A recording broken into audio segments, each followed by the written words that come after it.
Bonjour à toutes et à tous et bienvenue pour cette règle d'orthographe très importante qui concerne les verbes en ER, E accent aigu, AI.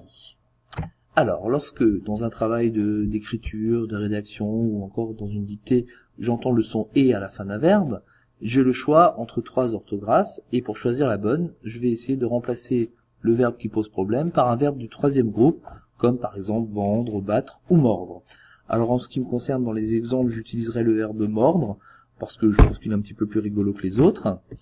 Donc, si je peux remplacer le verbe par vendre, battre ou mordre, c'est que j'ai affaire à un infinitif, auquel cas, j'écrirai mon verbe en ER. Exemple, dans la phrase « j'ai peur de rater mon bus », on peut remplacer rater par mordre, j'ai peur de mordre, donc j'écrirai ER au verbe rater. Deuxième cas de figure, si je peux remplacer mon verbe par vendu, battu ou mordu, c'est que j'ai affaire à un participe passé, auquel cas j'écrirai E accent aigu, et j'accorderai si nécessaire. Pour cela, je vous renvoie à la règle de l'accord du participe passé.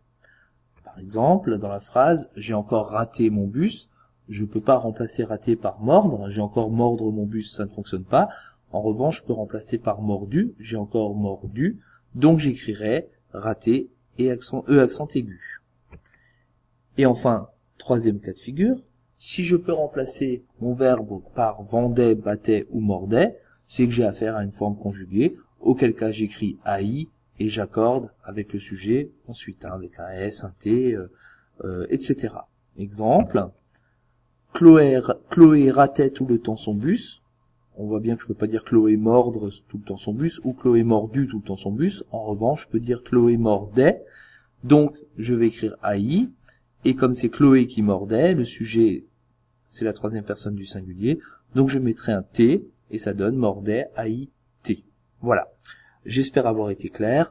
J'espère que ça vous aidera. Si ça ne vous aide pas, n'hésitez pas à me demander plus d'explications et surtout pensez à appliquer cette règle qui très souvent vous handicape, alors que vous avouerez qu'elle est quand même assez simple à appliquer. Voilà. Merci et à bientôt.